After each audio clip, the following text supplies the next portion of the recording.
Hey there, little ghosts and ghoulies. I'm Thyme. I'm Sarah. And I'm JJ. And you're clocking in for The Witching Hour, a podcast where we have a lot of opinions and we aren't afraid to share them. Today, we're talking about Taylor Swift's new album, The Tortured Poets Department. So grab your elixir of choice and settle in. We've got a lot to share.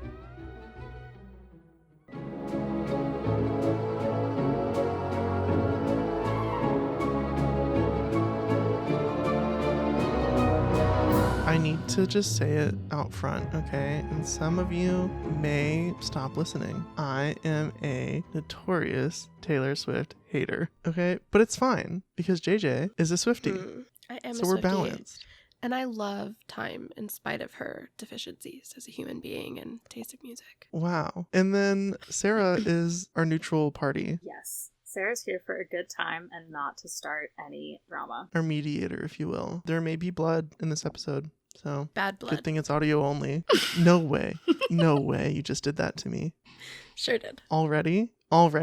Okay. Yep. And just for the record, my favorite and only good song of Taylor Swift is Love Story, Love Song, one of those. Ooh, Don't even know the that's title. a good one. That's my daughter's favorite. Your daughter's real. How old is your daughter, Taylor?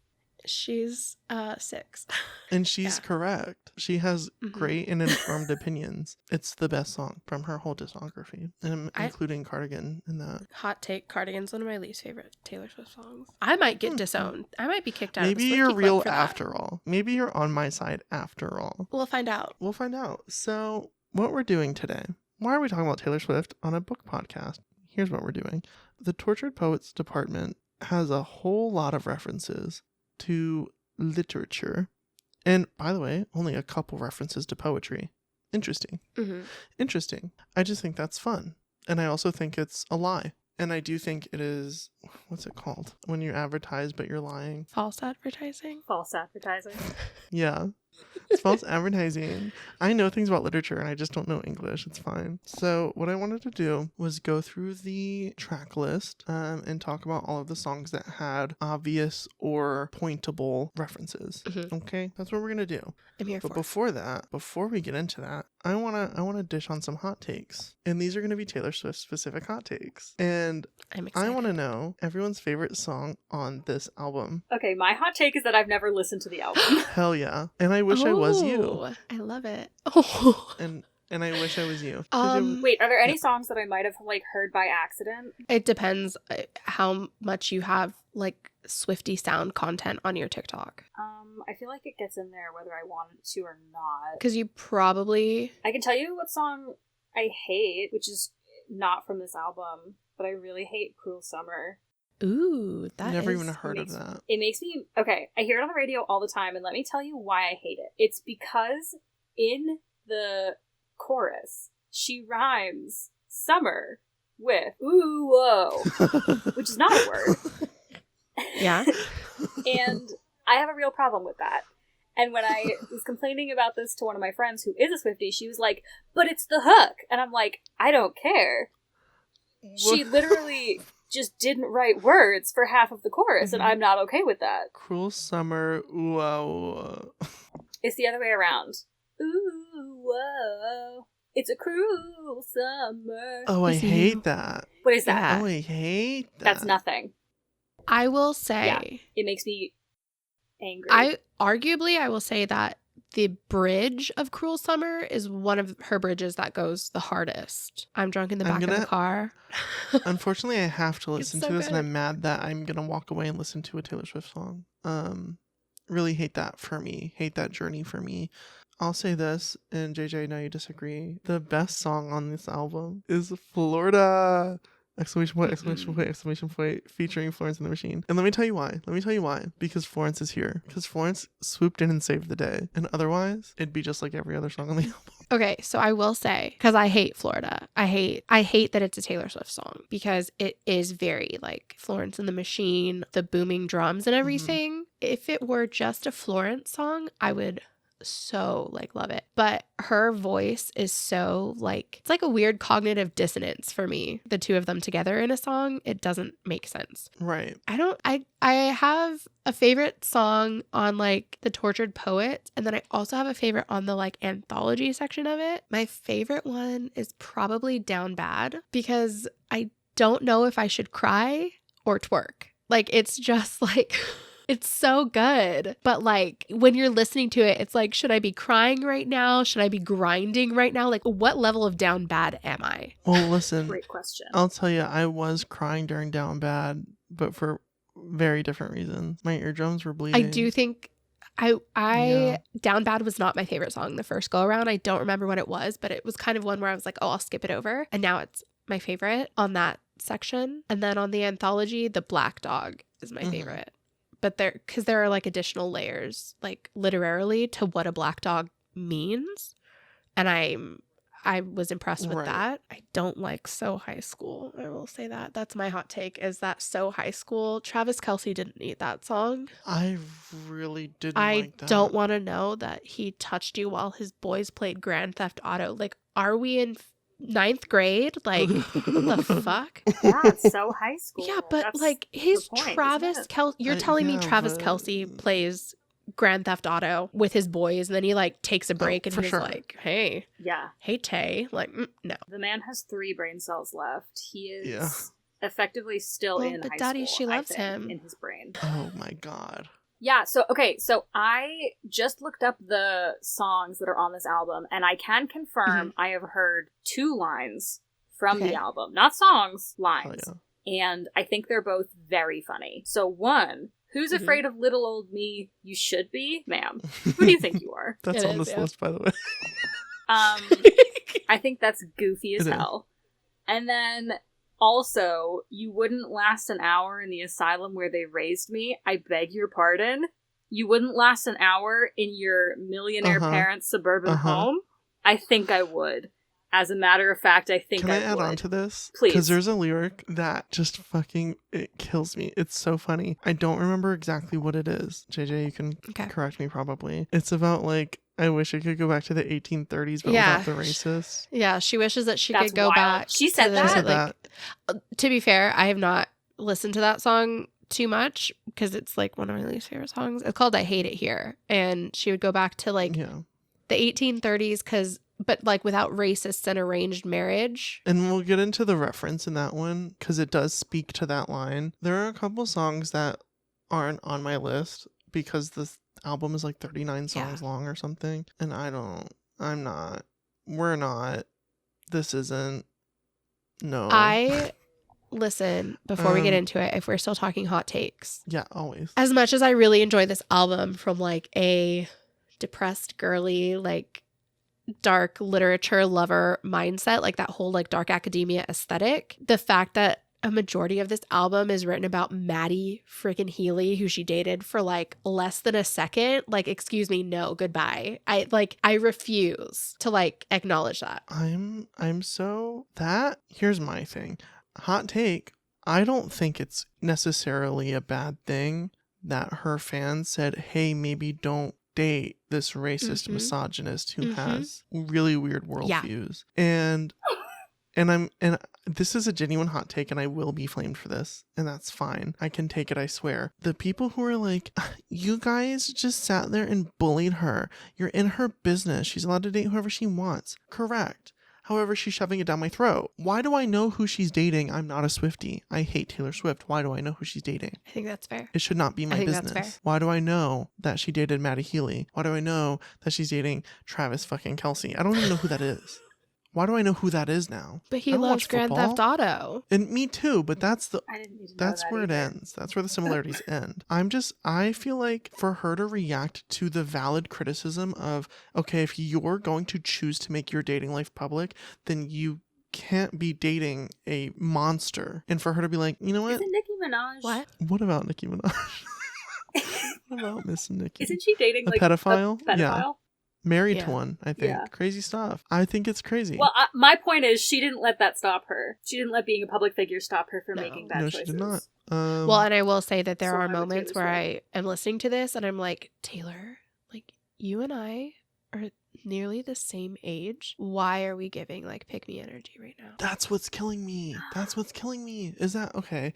Some of Taylor's songs from back in the day, pretty good. Okay, pretty okay. But then she got really into this persona of like, oh, I'm a woman and I'm gonna say I don't need a man, but the subtext is I need a man. And that to me is not great. That's your business. You do what you want to do. Doesn't have to be for me. However, if you're gonna be that famous, I'm gonna speak on it. Yeah, that's true. And that's my hot take. Spicy. I have one more hot take about Taylor Swift, and this is courtesy of my fiance. These are his words, not mine, but I agree with them, so I am presenting them as mine. Taylor Swift is a glorified slam poet.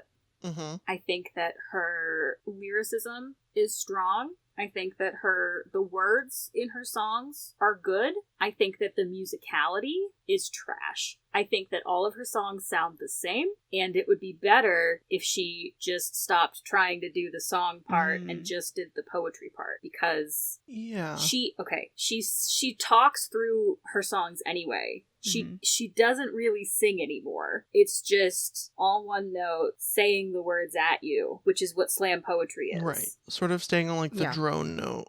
Yeah, like, would she sell at arenas doing slam poetry? Maybe, probably not, but I think that's what she is, and that she needs to figure that out and stop trying with the singing. Yeah, and I'll say this, she could never work another day in her life. She could never work another second in her life, and she'd be fine, right? So I think truly her passion does seem to be poetry, and she could do that and make no money from it. She would make money from it because of her fans, but she wouldn't make nearly as much money, and I think that would be fine. And I think, honestly, if she went in that direction, maybe I would flirt with it a little bit more. I will say, though, with this album, when I put it on to listen to it, to hate listen, okay, I went into it knowing I wasn't going to like it. If I stopped listening to the words, I had a great time. I had a really good time. If I, because I have, an audio processing thing where I have to, read lyrics to know what I'm listening to, which a lot of people have, whatever. So if I wasn't doing that and I was just it was being put in my brain, I was like, oh, I actually really like it. The vibe is I'm journaling, there's a candle going, it's a rainy spring day, and I like that. But then when I read the lyrics with the music, I was like, okay, this isn't it.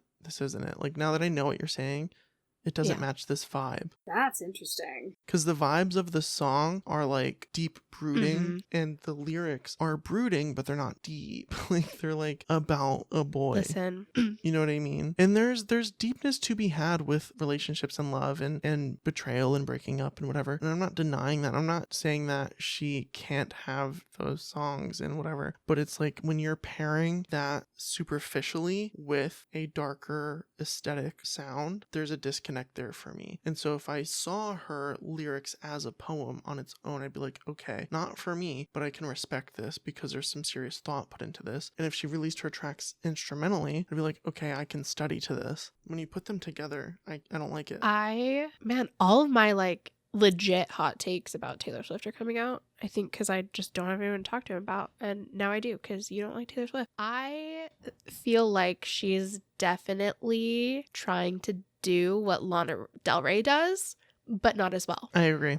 Yeah. Wholeheartedly. That's so funny. I think you're right. Because Lana Del Rey, oh my gosh, she's so funny because I feel like she's so unserious. Yeah. And Taylor Swift just takes herself so seriously. Yeah, I mean, I know we're going to end up talking about the song So Long London, which really, is lyrically very beautiful in a lot of ways. But every time I hear it, I'm waiting for Lana's vocals. And then when I hear Taylor's vocals, I'm actually a little bit disappointed every single time because I can hear Lana's she's just got this very hauntingly beautiful quality about her voice that would serve so many of these songs so well. And Taylor just doesn't have that. I think she wants to. I think with some singing lessons, she could maybe attempt it, but she's not there. So real. She's not there. And same with Florence and the Machine. I mean, Florence Welch also has this almost a banshee quality to her voice that is just resonant. It will not be ignored. And I think that Taylor wants that. And so then she writes a song with Florence and the Machine, but it's Florence's vocals that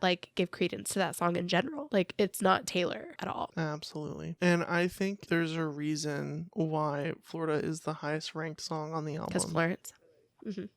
Is it really? It is. And I think it's because a lot of these reviews that come for tracks are from people who listen to everything that comes out, right? They're so they're trying their best to be unbiased. So they're hearing this music, and if you're not already a Swiftie, I feel it's hard to get into. It's not really accessible in that way because you haven't built up the tolerance. But then you hear Florida and you're like, oh, I know this already. oh, I can listen to this. And I don't know, I just feel like Taylor peaked at folklore, and she could have kept that vibe, should have kept that vibe going. Like folklore was so beautiful and like woodsy, and I think like it was the right level of ethereal for her voice. And she like I feel like it was such like, that's when I started to like Taylor Swift again. I did not like Taylor Swift for a long time after the 1989 album came out. I just felt like it was just too much. But then folklore was like such this like change of vibe, and it was like something that I think we needed. And then she just went back to her like glitter pen sparkly, and like lyrically I think she still has it, but like her sound should have like stayed in folklore. Like it didn't need to change anymore. This is what I'm saying. Slam poet. I haven't heard folklore. I don't think I've heard any of Cardigan. the songs. Okay, well, I've heard one of the songs. I want to listen to it because I feel like the way you're describing it is so very me. But I fear for my life, because what if I listen to it and I do in fact like it? You take that secret to your grave is what you do. Yeah, exactly. I think that's what it is. So let's get started, I guess. Like I mentioned, a lot of songs aren't on here. Whatever. Fight me. Starting off with the titular track, The Tortured Poets Department. For this lyric is, "You're not Dylan Thomas, I'm not Patti Smith." I didn't know who those people were. I had no idea. I also don't know who those people are. And I'll tell you what, they are acclaimed poets Oh, no and shit. writers. And Patti Smith is also an acclaimed musical artist. I talk about her later because she is brought up twice in the album, which is very fun to me. I love an homage. I love like a, oh, hey, look, here's greatness that came before me. Gonna shout that out. So I can respect that drip. And that's all you need to know about this song. That's literally the only reference that was found. Yeah. And then for My Boy Only Breaks His Favorite Toys, I do want to talk about how she titles her songs. Because that's the most cringe thing I've ever heard in my life. And the fact that I just had to say it out loud with my own voice really hurt me emotionally and almost physically, I would say. It's giving lying is the most fun a girl can have without taking her clothes off, without like the punch of the title. Yeah. That had sauce to it. This is dry as a bone. Yeah, that's fair. This is like white people seasoning chicken. It's a little salt and pepper. Yeah. So not at all. Yeah. And the lyric for this one is, "Oh, here we go again. The voices in his head called the rain to end our days of wild." Okay. Anyway, the reference. I was gonna say, like, what does that mean?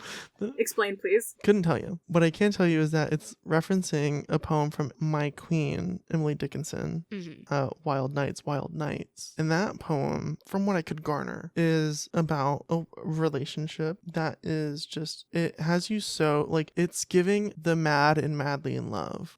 Crazy in love, if you will. Just like the honeymoon phase, just going out. Just who cares about responsibilities? I'm in love. So what I'm getting is that called the rain to end our days of wild, to me is saying like the honeymoon phase is over. Is the vibe I got. I listened to this song one time and it wasn't recently. So I don't know if someone wants to tune in on that. It's definitely a skip for me. Yeah, it's just the lyricism also is not there. Like you can't, I'm starting to learn that maybe I don't like Tortured Poets Department as much as I thought I did. There's this I'm like winning so hard right now. Like Time's like, my work here is done. Yeah, I know. You can't just like reference Emily Dickinson and then 2 lines later be talking about like the sickest army doll purchased at the mall. I'm the queen of sandcastles he destroys. Like, absolutely the fuck not. No, just no. Yeah. This song, I listened to it like once or twice and then it's a skip for me. Unless I like don't realize it's playing, I'm not down with this song. Yeah. Crazy. Just a crazy song. Yeah. Quite frankly. Yeah. Yep. Yeah. And then we have So Long London. There are 2 references in this song. She's getting wild. She's getting crazy. The first one is, "I saw in my mind fairy lights through the mist. I kept calm and carried the weight of the rift." And that's referencing The Great Gatsby by F. Scott Fitzgerald. Here's the thing. Okay. I've never read that. It's Whoa. It's probably like my top 5 favorite books. I can tell you why I didn't read it. It's because, and then I'll probably cut this out because it's stupid. We were going to read it in 11th grade. Okay. The first half of my 11th grade year, I moved to a different school and they were doing a different type of literature for their curriculum. So instead of doing that, I did transcendentalism. Oh, okay. And I love transcendentalism, so I'm really glad I did that. Enter Walden. Enter Walden. That's Yeah. when I learned about that. To me, I was like, it's a fair trade. I can read The Great Gatsby whenever, but I would have never stumbled upon Transcendentalism. I think that's a fair trade for sure. That's a good swap, I would say. Yeah, so I've never read it, but it is a reference to Nick, whoever the hell that is, seeing the green light from across the water. Here's my issue with that is that Nick, it's like the ideal or like, you know, the thing that you're longing for. But by the end of The Great Gatsby, spoiler alert, like nobody gets what they want at all. And like maybe that's like what the reference is supposed to be here, but she references The Great Gatsby quite a few times throughout her like discography. I don't know. I mean, Do you think she didn't get it? I do think she didn't get it. I love the song So Long London. I think that it like does like actually like pack a punch lyrically, but I don't think that anybody can seriously write about The Great Gatsby in like a romantic way unless you also think like Romeo and Juliet is romantic. Well, I mean, love story. So Okay. And I do kind of think Romeo and Juliet's a little romantic. Okay, and also, Romeo and Juliet in Love Story, she gives them a happy Yeah. ending. It's That's not true. at all what happens in the actual play. right. Yeah. But I think she thinks it's romantic. Then that's why she like gave them the happy ending. She's not like, hey, you're 21. Maybe don't fall in love with a 13-year-old. That's fucking weird. Weren't they both 13? Romeo's I 21? thought they were both 13. No. I'm going to pretend you Oh, didn't say that, and I'm no. going to keep living my life pretending they were both 13. Okay. Because two 13-year-olds falling in love and killing themselves is way more palatable. No, I'm going to pretend they're both 21 because they also have sex. Yeah. Also, True. just fun side note, Lady Capulet's only like 27. That is not fun, That's really unfun. Yeah, because that means she had Juliet when she was like 14. exactly. Which is why she didn't want her with Romeo. But we'll do a whole episode about that. We sure will. Yeah.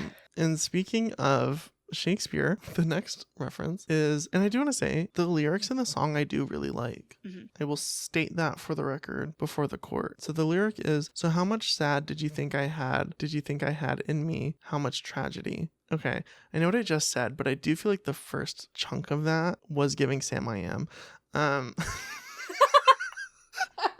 You know what I literally just said, however. But altogether, that line, those 3 lines are a nice chunk, and this is why, because it's referencing Macbeth, the line from Lady Macbeth, who would have thought the old man to have had so much blood in him? There's a lot of like stylistic similarities in that sentence. And but what the beef I have, I think, with this is you're using sad incorrectly. Like you're replacing the word blood with sad, which is fine, but it's really not grammatically. And this is why she should switch to poetry, because if so, she would have to fit into a time thing. You're so right. JJ, are you okay? I can only hear Sam I Am now. Well, yes. I think if she replaced sad with like melancholy, or Right. it would taste better. But as a song, I understand you can't just throw 4 syllables where there's a word or there's 1 syllable. You know what I mean? I mean, you could replace it with hurt. How much hurt did you think I had? That's going to be Yeah. correct and That's not hold the same right meaning, thing. you know? Oh my gosh. But it's not. I mean, it I can don't in know if I context. love this album like I thought I loved this album anymore, and I don't know how I feel about Well, it. I literally just said I liked the lyricism in the song and then immediately took it back. So I'm right there with you. I do it's- like green eggs and ham. Same. How much sad do you think I had? It's just I Do just you wish think it I had didn't. in me? I just wish she would have used a word that didn't rhyme with sad or with had. That's what's. I don't like words that are that close that rhyme. To be fair, ooh, and cruel summer, they do rhyme. Also, I don't really sing that badly. I just want to make that very clear. They rhyme because she decided that they rhymed. She made a conscious choice. Sad and had at least actually rhyme. 1 fish, 2 fish, red fish, blue fish. You know what I'm saying? Oh my god. This podcast has been so fun. Thank you all for tuning in. We're gonna go ahead and end it here. Thank you. I'm just gonna move on from that. I can't do this anymore. We're just gonna move on. So Long London is apparently a great song. You didn't hear that from me. But I do love a Shakespeare reference. Just wish it was better. Just wish it was a better reference. Okay, I And- mean, I'm sorry. If this song is about, like, literally just, like, falling apart and, like, getting to the point in your relationship where you're having to say goodbye, Lady Macbeth, literally, like, out, damn spot. Like, there are so many better Lady Macbeth quotes that you could draw from Yeah. than being like, damn, he had a lot of blood in him when he died. Just like I had a lot of sad in me Yeah. when we broke up. How much tragedy. Ooh. How much tragedy. Far too much listening to the song. Wow. Hard to move on past We're that. gonna get canceled. Episode 2. And that's okay. Yeah, you're really not doing your job of defending Taylor Yeah, Swift yeah. for all the fans who are going to accidentally tune into this episode. Listen, it's because the first few songs are not all that great. Okay, we're not talking about Down Bad on here. We're not talking about The Black Dog on here. Yeah. Some of these I do have positive takes on, but a lot of them And- I'm realizing like I skipped them for a reason. Well, and we're also looking at these songs right now through the lens of literature and referencing literature. And Yeah. That's true. that can be difficult to do with Taylor's style of lyricism. Mm. So, like, she is referencing literature. That doesn't mean she's doing it well. But the rest of the lyrics in the song could be fantastic. And I don't know. I'm only looking at the ones who reference literature. Fair. Fair. I have 2 questions. And I've got 2 answers, One. believe it or not. We'll see if they match. How many songs are on this album? 31. Yeah. That's so many. It's That's such a way long too album. many. To be fair, it's 2 albums. Yeah. Okay, that's still too many. She needed an Um, editor. Did she go to school or was she homeschooled? She went to school until she was a junior, I think, and then she homeschooled. Okay, so that explains why her literary analysis is not up to par. No, I mean her literary analysis peaks at 11th grade. Like I will, yeah. Well, like, yes. Like I don't see her referencing like Dante's Inferno or anything. She just like stops at the Great Which Gatsby. would It's have like, been that is so the pinnacle. good. It would have been so I read Dante's good. Inferno in 10th grade. She doesn't So. even reference Virginia Woolf. She referenced Who's Afraid of Virginia Woolf, which like Right. you couldn't even Not the same read thing. Mrs. Dalloway or like To the Lighthouse. Like that would Yeah. have popped off. And we're not even there yet, which is Oh, you're right. crazy. Sorry. Yeah, so you take that back right now. Okay, that didn't happen. I'm gonna leave it in. Wait, I'm gonna leave it in. sorry. Wait, that's what she's referencing in Who's Afraid of Little Old Me? Yeah. Yeah. I hate that. Also, I don't feel like a lot of these are references. I feel like it's like, well, here's a line that she said that's kind of similar to this line in popular Yeah. literature, and because we think she's a genius, we're gonna make that connection. But is it really there? I don't think so. Correct. Am I becoming a hater? No, I but might be. okay, but here's All here's 3 of us another, walking out of here more hating than before. Listen, here's like kind of a hot take though. Like, are we finding all of these references because they're there, or because if the references are there, then it adds like legitimacy to her writing? Definitely the second one. Definitely. We are looking for things that A lot may or of may not be there. well, and okay, for sure, the albatross, which we'll Uh-huh. get to, is a real stretch. Yeah. Okay. A lot of these are huge stretches. The Emily Dickinson one, massive stretch. Yeah. Days of Wild is not even in that poem, Mm-mm. right? The reference is she switched Wild Night to Days of Wild. Mm-hmm. That's the reference. And that is a far cry from a reference, in my opinion. Like, that's... Doesn't she also have a song called Wild? Wildest Dreams. Oh. Which, by the way, the music video is like a recreation of that movie Out of Africa. It's really weird. Yeah, that was a choice that she made. That was a choice. Yeah, we'll call it that. Anyway, what's the next song on the list? Yeah, so... Florida. Florida! Exclamation point, exclamation point, exclamation point. Featuring Florida! Florence in the Machine. Florida!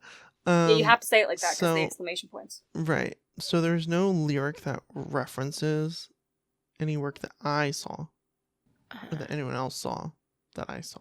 However, Florence herself mentioned in a post on Instagram that when she was like brought the feature, she thought about a collection of short stories called Florida by author Lauren Groff, which sort of just has a myriad of stories, creepy little stories about Florida. And it's like a mystique and intrigue. I did like go to Amazon to check out this book, and it does look very interesting. It is very highly rated. And that's it. That's it. That's the only reason this is on this list, is because Florence said something. So And it's not even a reference. And it's not even a reference. Right. But it is a fun fact, and I do kind of want to get this, because I love short story collections. I love them. I really don't. That's another hot take of mine, is that I really do not. And that's real. Give me one I think- story. I think because I like a book. But, like, you can't print a short story and, like, have a book. You know what I mean? This is true. I don't know. So this next one, Who's Afraid of Little Old Me? You can just insert my comments that I made before here. That's a lame reference, Yes. and I don't like it. Yeah, also... And it sucks. So, like, there are moments of the song that, like, definitely go hard. Like, I really love the lyricism of, like, I leap from the gallows and levitate down your street and then crash your party like a record scratch as I scream. Like, I feel like that's really powerful imagery. However, the first lines of this are, the who's who of who's that is poised for the attack. Like, I hate that. That is giving Dr. Seuss, unfortunately. Yep. I mean, he is a poet. Yeah, but... So... I'm going to stop right there. Okay. Okay, bye, Taylor. Thank you. Yeah, this is referencing, in theory, Who's Afraid of Virginia Woolf, the 1962 play and film. Moving on. We already talked about this. I'm moving on. I've had enough. The next one, all lowercase, LOML, love of my life, I guess. I would guess. So dramatic. It's not love of my life, actually. And there are some Swifties who were, like, thrown for a loop because it's the loss of my life. They were like, are you kidding me? Oh my God, the loss of my life? And I'm just like... They said, whoa, this is just so poignant. Yes, and, like, I'm sorry. Like, if this... I don't care who this is referencing to. If it's referencing to Maddie Healy, he's the loss of your life. Him, he looks greasy. Like, he's definitely, like, dollar store Orlando Bloom. So, like, bye. Okay? It is, in fact, referencing him, by the way. That's even worse. Which is crazy to me. But I do like this lyric.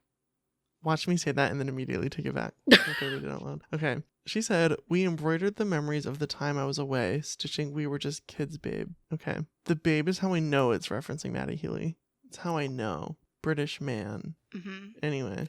Well, but the dude that she was with for 6 years was also British. She traded in one Brit for another. They're the same. Like, fuck British that. people aren't I'm even dating real. The most American man I can find. A footballer. Yeah. Sure did. But this is referencing Patti Smith from earlier. It's referencing her memoir, Just Kids, which is about her time and her different various, like, relationships with fellow artists in New York. And it's a highly acclaimed work. Okay. And it is allegedly very good. Allegedly. I haven't read it, so it's alleged.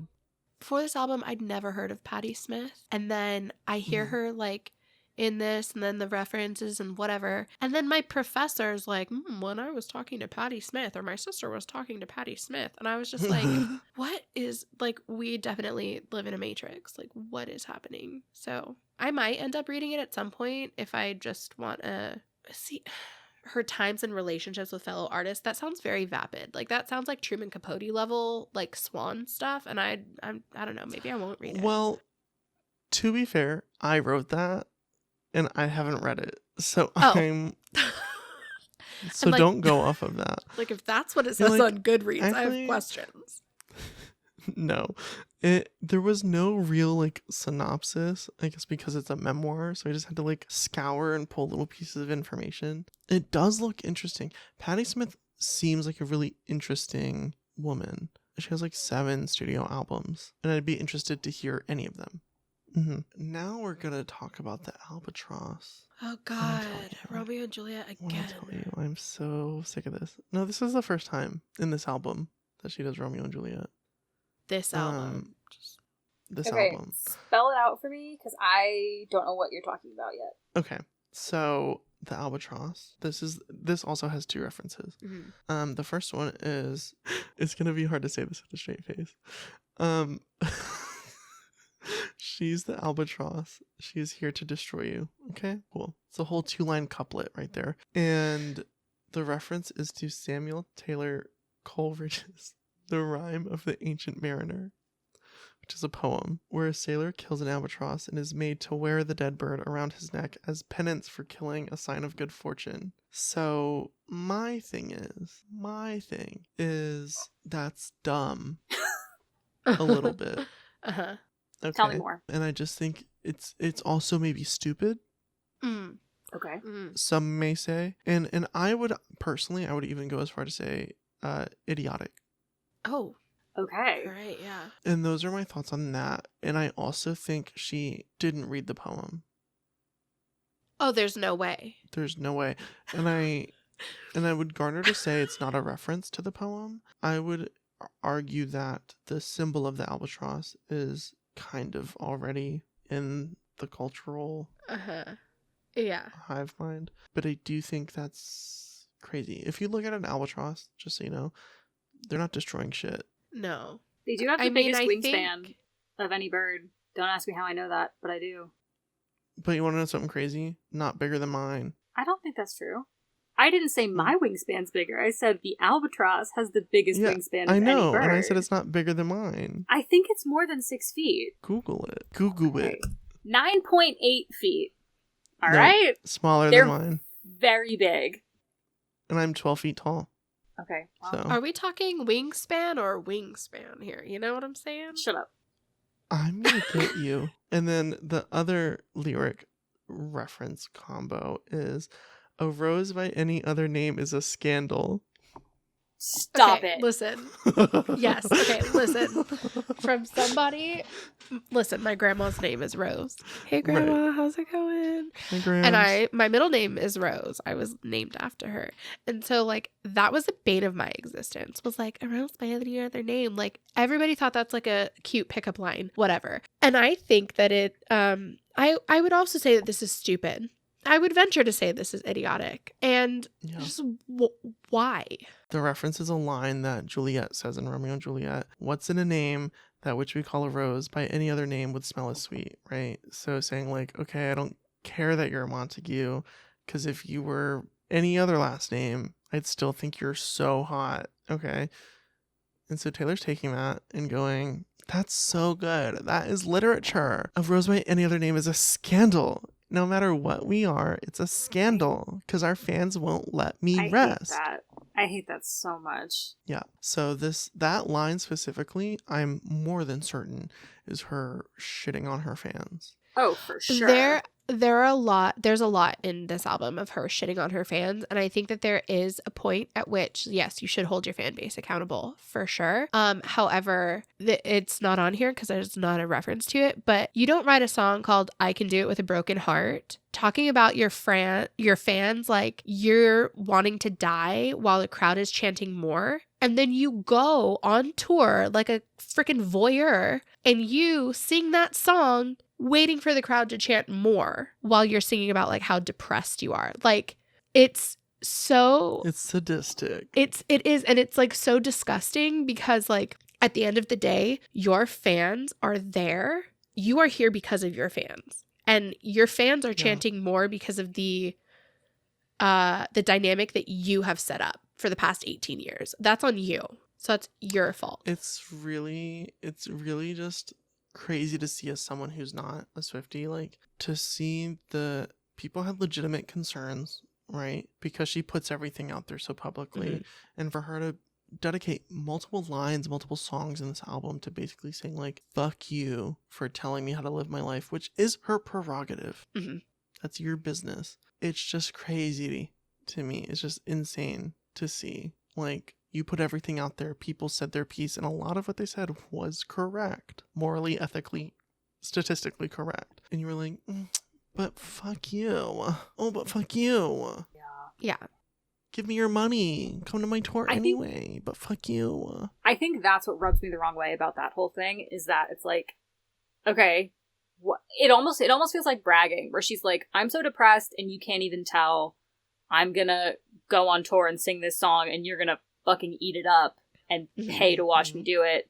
Oh, but it hurts me so bad. It's like, then just stop. Yeah, I mean, like, we already said, you do not need to work another day in your life, Miss Swift. Right. You could go home and get better. You're choosing not to. Right. And my thing too is a lot of artists and bands have songs where they talk about like the pressure and everything about being a creator, about being famous a lot of the time, but it's done with skill and tact, and that's not present here, and that just really is not fun to me. Call me crazy. I will say I love that song because it does, like, the chorus, like, I'm so depressed, act like it's my birthday, I cry a lot, but I'm so productive, like, relatable. However, after seeing her perform it, I don't know that I want to go to the concert anymore because I do feel like she's being so disrespectful of her fan base to do she's that. milking it. Yeah, 100%. Like, Yeah. I don't care who you are. Like, if you are a Swiftie and you can't see that she is like shit talking us a lot in this album, I mean, your Delulu can be Trululu, I guess, but it's not. So we do have written here Clara Bow. Tell me about that.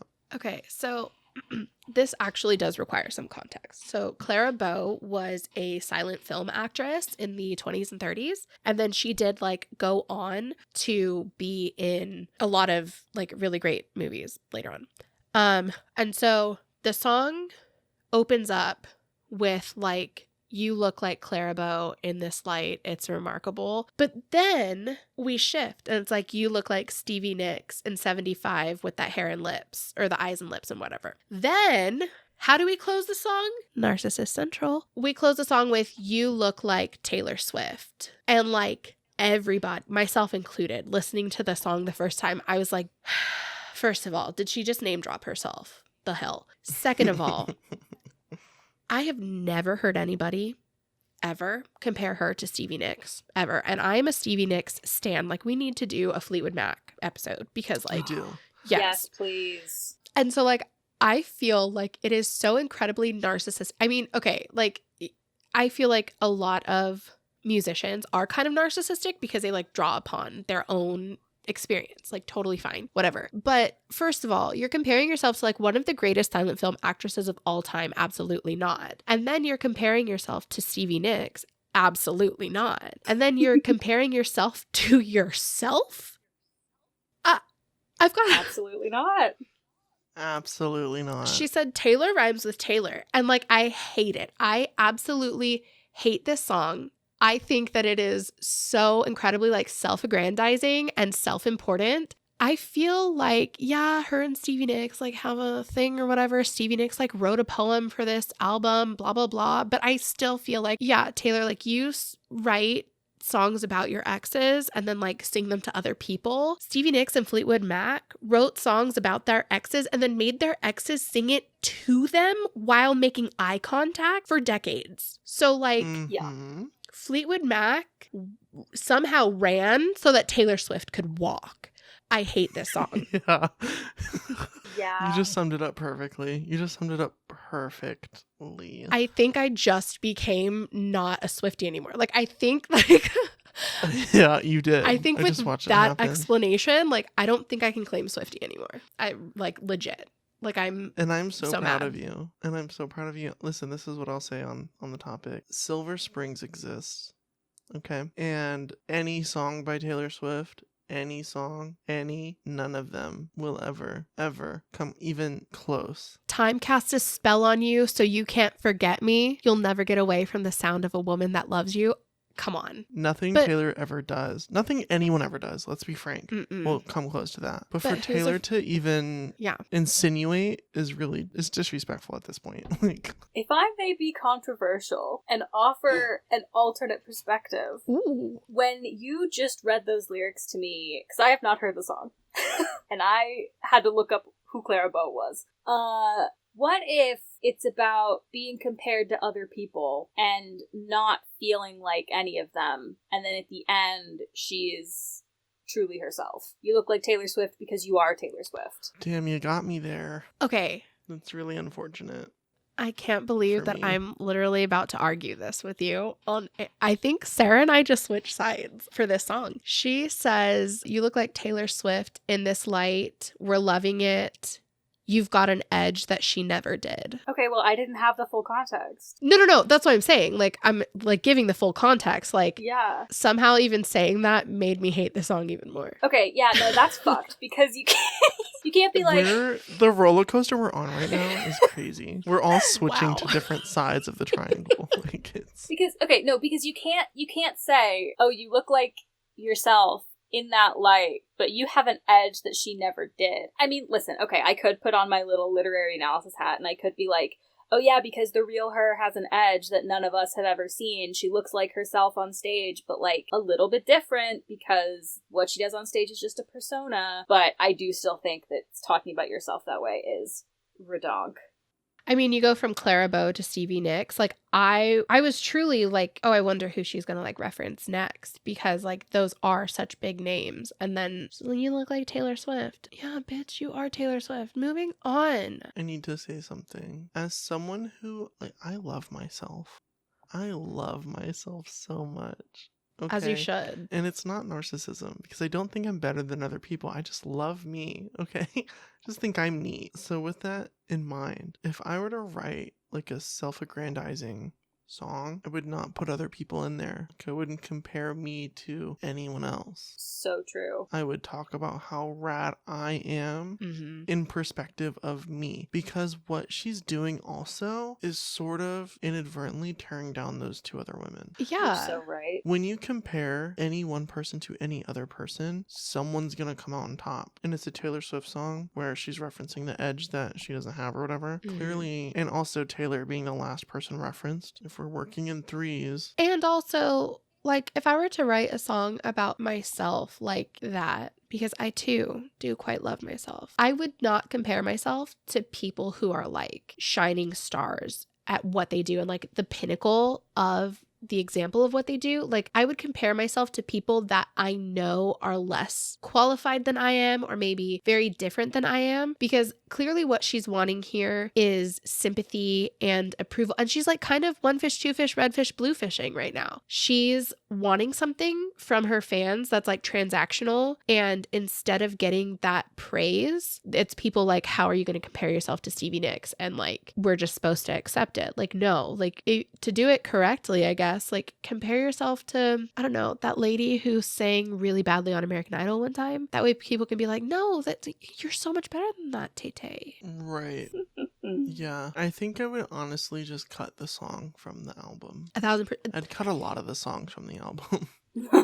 The fact that it's like the final song too on the On the like main initial, one? yeah. Yeah, it's tragic. I feel like we need to call this episode "The Tides Turned Swiftly" because it really did. Enough out of you. Okay, the next one I want to talk about is I Hate It Here. And what's funny is I do hate it here. Oh God, yes.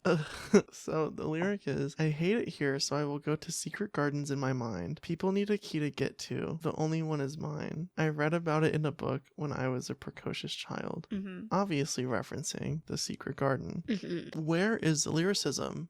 Well, listen, this is the second time in a song that she used the word precocious. And if I may be so bold, I want to say it was on the word of the day calendar that day, because in what realm do you use precocious just in general, but twice in one album? This just isn't it for me. This just is not it for me. And I hate to say it, but I hate it here. Oh, no, yeah. And also, though, did she read The Secret Garden? And also, though... That's what I was just about to say! She's fully missing the point again. She's just like, well, this is like a concept that I'm gonna borrow and stick in this song. Right. Like, even if you haven't read The Secret Garden, the version with Dame Maggie Smith, like, excuse me, at least watch it so you know what the heck you're talking about here. But not even I read it when I was a precocious child. I read about it in a book when I was a precocious child. And also, precocious means you're like growing up and maturing too soon. False. Yeah, The Secret Garden is for children. So if you read it as a child, congratulations, you were a child. Yeah, that was not precocious of you. You know what I think happened? I think she watched Mary Poppins. Just gonna say, she was like, I can't work supercalifragilisticexpialidocious into here, but I can. But precocious, we can work with. Just like, side note about Mary Poppins, did anybody spend way too much time learning how to say docious fragicalirupus as a kid, or was that just me? That was just you. Just you. Oh. But I can spell supercalifragilisticexpialidocious. That's amazing. And I used to do it I used to do it on the chalkboard for my kids to make them shut up. I can do it because when I went to musical theater camp, Me too. we did supercalifragilisticexpialidocious, one of our songs, so I learned the whole dance. Me too. I love it. It's that us having the same experience is so funny. Honestly, I feel like that should be the sobriety test. Like, either you spell it or you say it backwards. Who cares about the alphabet at this point? Like, right. So yeah, she's never read The Secret History, but Secret Garden, not Secret History. Oh, I love The Secret History, by the way. Okay, if you read The Secret History as a child, you were precocious. Listen, right. I read it when I was 21. I was an adult. Yeah, exactly. I'm not trying to like out Taylor Swift, but like I read Wuthering Heights for the first time when I was in 4th grade. So Yeah, you were precocious. yeah, I was precocious. And she's over here just Yeah. being supercalifragilisticexpialidocious. Cool. So then Peter, the song Peter. Is it about Peter Pan? You guessed it. How'd you know? She clearly watched the Disney version and did not actually read Peter Pan. How did I become the biggest Taylor Swift hater on this podcast episode? I don't know. I think I like Taylor Swift more than you do. No. I think I've never like really like looked at her like literary references and like lyricism, like listening to it, like I'm like, oh yeah, like I get that reference or whatever, but like actually having to like talk about it, there is no way that you have read the actual Peter Pan where he is kidnapping and killing young boys. Like you're gonna tell me that you're like, you said you were gonna grow up and you were gonna come find me. Trying to change the ending, Peter losing Wendy. Like, yeah, Peter should have lost Wendy. He's a murderer. Yeah. Yep. Mm-hmm. Okay. Yes, correct. I need to read Peter Pan. Sounds It's interesting. insane. There's also a song called Cassandra, which is about the priestess of Troy. Ooh. But again, Oh, has she read the fucking Iliad? No, she has not. Because I'm sorry. To you, she has not. Listen, I'm sorry. Like, she has a song called The Prophecy, which, like, actually, like, okay, cool. But, like, there's no way that you actually know the story of Cassandra, and what you take away from it is, like, so they killed Cassandra first because she feared the worst. That is not why Cassandra was killed. Like, Cassandra was killed for her prophecy. She wasn't, like, afraid, and they're like, time to kill her now. Like, yeah. And I do want to say that it's speculated heavily that she's referencing the Scooter Braun situation and or generally discussing the fear people have in Hollywood around telling the truth. you can't see it because this is an audio medium, but JJ just rolled her eyes so hard. Yeah, I felt it. it felt like they were going to get She's really stuck. upset. Yeah. Here's the thing, okay? No one gives a fuck about the Scooter Braun situation anymore except for Taylor. And, like, I get it. Like, yeah.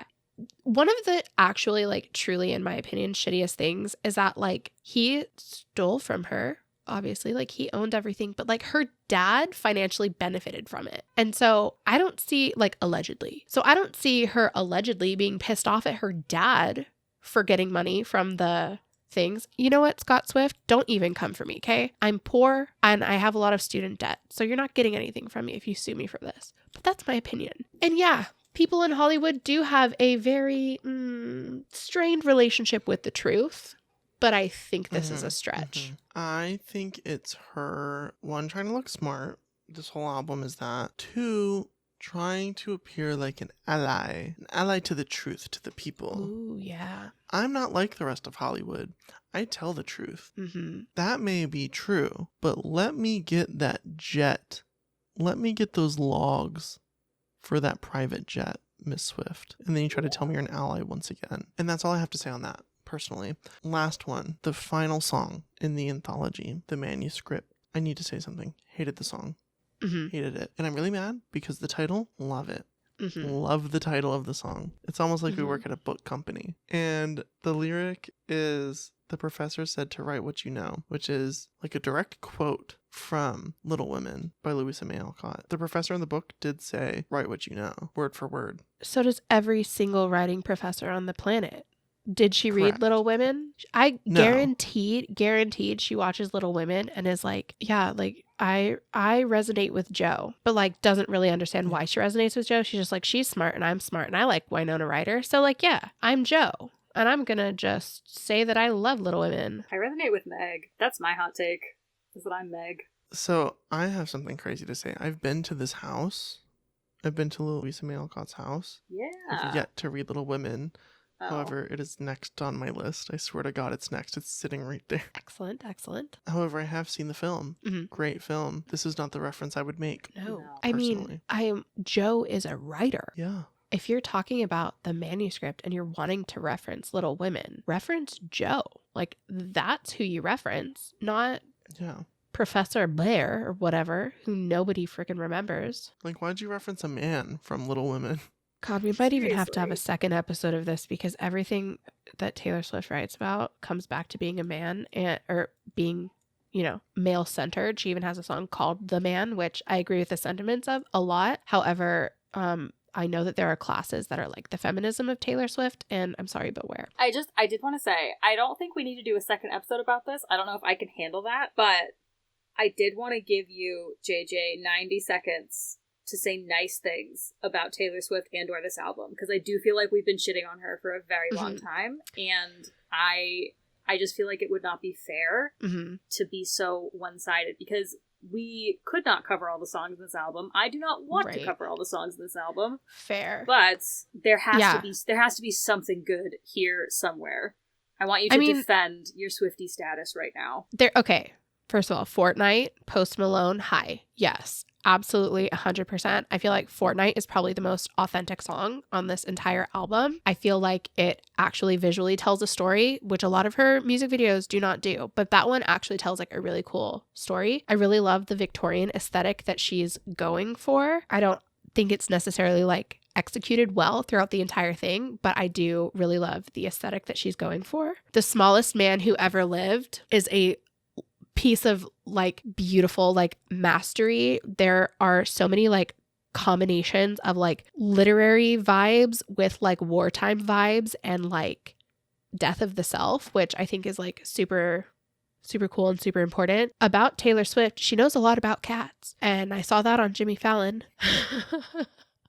I feel like I'm under a lot of pressure right now, and I do think she knows how to put on a show. I will say that whether you like her or not, she knows what her fans enjoy, and she does put on like a really solid show. Like the Rep show was really cool. I do think she has come a very, very long way from where she started.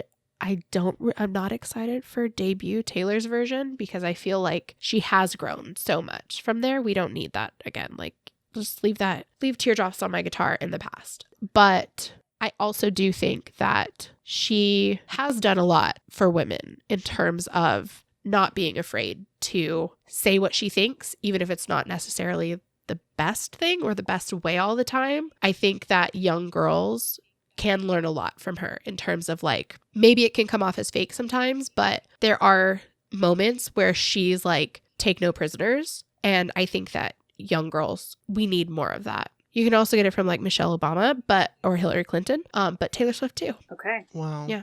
Yeah. So do you feel like a Swiftie again after that? Okay, so I think I'm...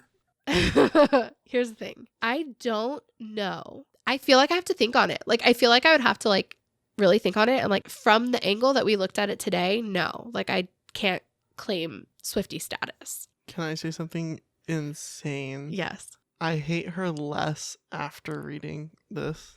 What?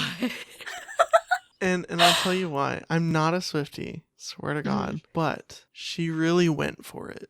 She tried. And because here's the other thing. Correct me if I'm wrong. She writes her own lyrics. Mm-hmm. Yeah. 31 songs is a huge ask that no one asked for, but it's a huge ask. She did it and did include a lot of references.